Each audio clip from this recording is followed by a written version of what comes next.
염려를 없애는 3가지 방법. 염려를 없애는 3가지 방법, 각각 기억, 기도, 기술입니다.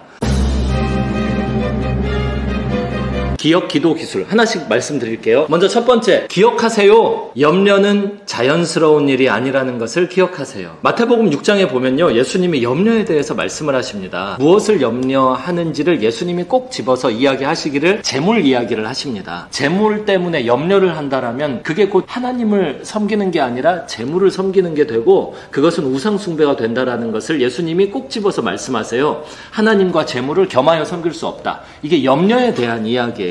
재물을 왜 염려하냐? 뭘 먹을까? 입을까? 마실까? 이거 가지고 염려하는데 이게 결국 재물을 섬기는 태도다. 염려하는 것이. 그렇게 말씀하시면서 예를 2개를 드시는데 그게 마태복음 6장 21절로 34절에 등장하는 공중의 새와 들의 백합화입니다. 창조주 하나님 앞에서 새를 보세요. 새가 뭘 먹고 입고 마실지 염려 안 하고, 들의 백합화는 자기가 그 예쁜 옷을 입으려고 무슨 일을 했냐 이거예요.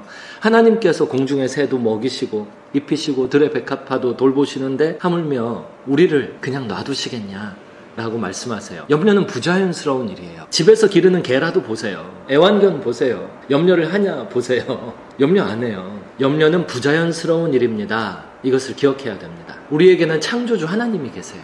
창조주 하나님 앞에서 피조물로 존재하는데 우리가 염려한다라는 것은 창조주 하나님을 창조주 하나님으로 믿지 않는다라는 뜻이에요. 믿음이 없는 것이죠. 염려를 없애는 2번째 방법은 기도하세요입니다.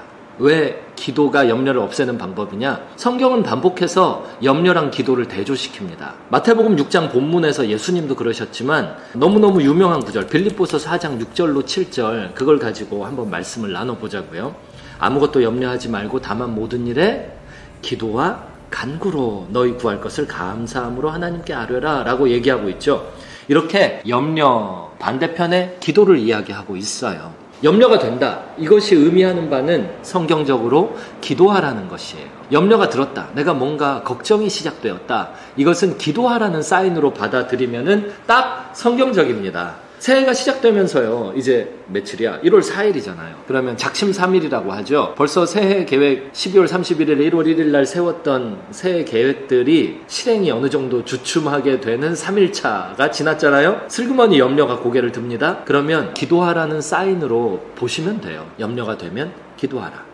예수님도 마태복음 6장 24절로 33절 보면요, 기도를 이야기하고 있어요. 24절, 25절 제가 한번 읽어볼게요. 한 사람이 두 주인을 섬기지 못할 것이니 혹 이를 미워하고 저를 사랑하거나 혹 이를 중히 여기고 저를 경히 여김이라.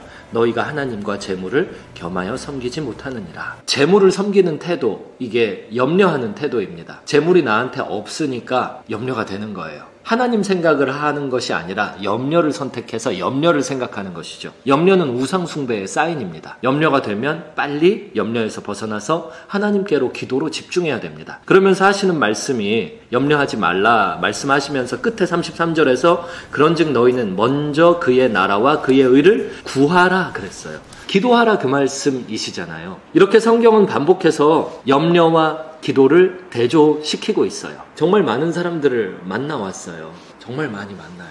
공통점이 있어요. 약간 반관상쟁이 됐어요.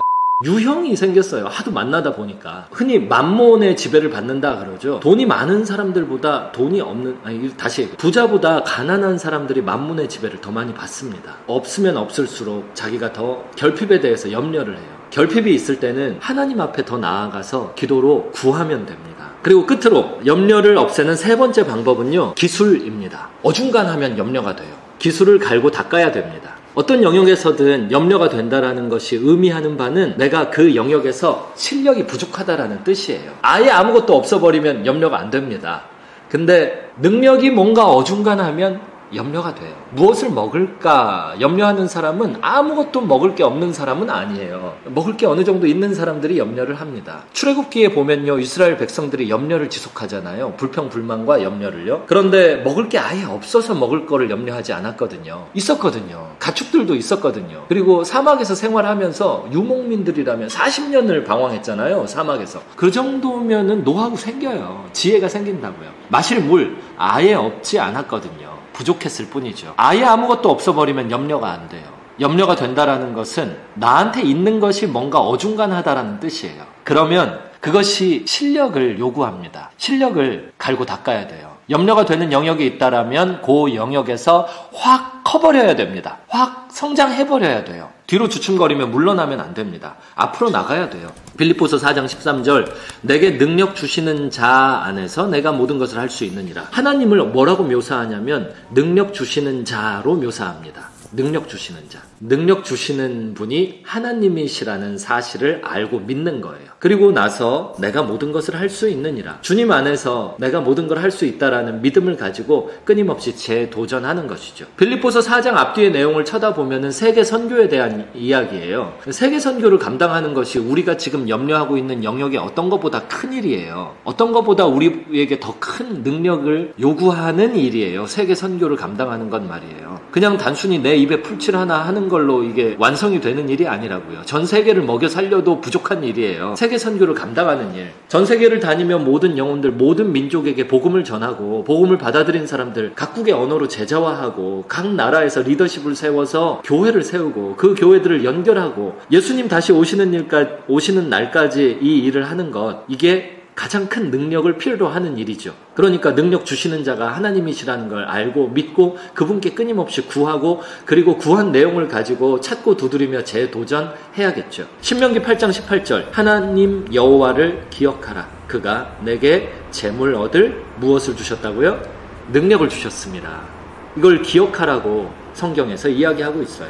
예수님은 딱 꼬집어서 말씀하셨어요. 왜 염려하냐? 재물 때문에 염려한다. 그 염려하는 것은 하나님과 재물을 겸하여 섬기는 게 아니라 재물을 섬기는 태도다. 그러면서 두 가지 예를 들고 끝으로는 먼저 그 나라와 그 일을 구하라고 그랬죠. 저는 염려를 없애는 방법 3가지 기억, 기도, 기술을 말씀드리면서 끝으로 기술 영역에서 요걸 강조하고 싶어요. 나한테 지금 염려되는 영역에서 스킬을 키울 때 정말 가장 큰 능력이 필요로 하는 세계 선교의 일을 바라보시기를 권면합니다. 내가 지금 부족한 능력만 가지고 기도하지 마시고 그것만 기술을 연마하지 마시고 지금 부족한 영역을 인지하는 동시에 가장 큰 능력을 필요로 하는 땅끝까지 복음 전하는 일, 그것을 떠올리시기 바라요. 그러면서 기억하시고 기도하시고 먼저 그 나라와 그 일을 구하면서요, 끝으로 도전하세요. 가장 큰 일에 도전하세요. 네, 여기까지였습니다. 염려를 없애는 3가지 방법, 기억, 기도, 기술.